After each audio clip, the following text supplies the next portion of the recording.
All right, so the purpose of this video is to explain how to graph quadratic inequalities in two variables. So if you look at the guided note sheet that has graphing quadratic inequalities in two variables at the top, I'll be working on that side in this video. So the steps in this process are figuring out if the boundary is dotted or solid, drawing the boundary, and then determining shading. So remember, when we were talking about boundaries being dotted or solid, we did this with linear inequalities. And the way to determine whether a boundary is dotted or solid is whether it's got an equal to in the inequality or not.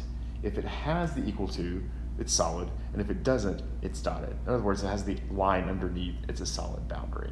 So I'm going to do two examples here, which is example 1 and example 4 on the sheet.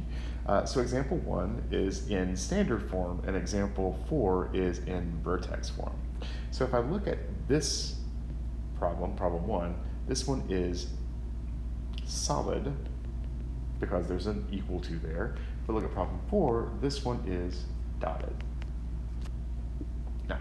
Now we need to draw the boundary. So in both of these, unlike the inequalities that we did before in previous chapters, which were linear, the boundaries on those were lines. The boundaries on these are going to be parabolas. So this problem 1, is in vertex form. So we're going to make a t-chart. And the thing that goes in the middle of the t-chart is going to be the vertex. And if you remember, when we have something in standard form, the x value of the vertex, which is h, come on now, is negative b over 2a, and b in this case is 8, and a in this case is negative 1. So negative 8 over negative 2 is 4. So that number goes in the middle of my t-chart. I'm going to fill in with numbers below and above. And then I'm going to get the y values on this by treating this as if it were an equal sign, because this is the boundary. It's the place where it switches from working as inequality to not working. So we're really interested in finding out where it equals. So I'm going to plug 2 into this, and that'll give me negative 4 plus 16, which is 12, minus 18, which is negative 6. When I plug in 3, I get negative 9 plus 24, which is 15, minus 18, which is negative 3. When I plug in 4, I get negative 16 plus 32, which is 16, minus 8, which is negative 2. And then 5 would give me negative 3.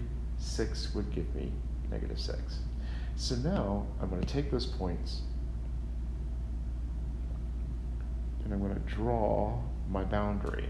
So 2, negative 6, 3, negative 3, 4, negative 2, 5, negative 3, and 6, negative 6. And remember, we said it was solid, so we're going to connect this with a solid line.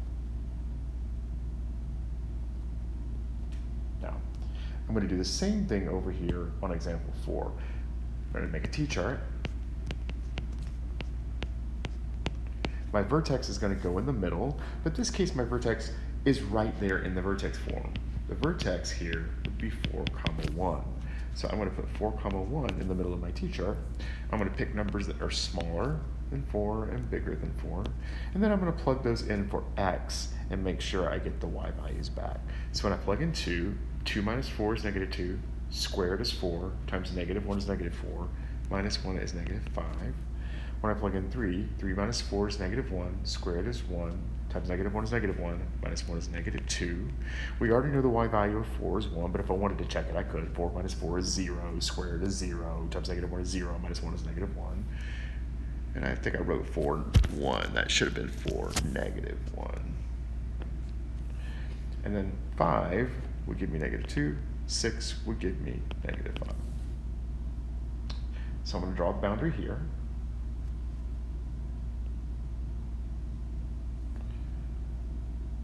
And it looks like I just wrote doll.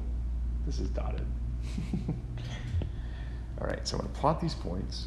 2, negative 5. 3, negative 2. 4, negative 1. 5, negative 2. And 6, negative 5. And this time it was dotted. So I'm going to connect it with a dotted line. So now we just need to figure out which way to shade. And the way you shade is you pick a test point. So I always choose the origin if the boundary is not on the origin. So I'm going to test 0, 0. And I'm going to do that by plugging it in for x and y in the original inequality.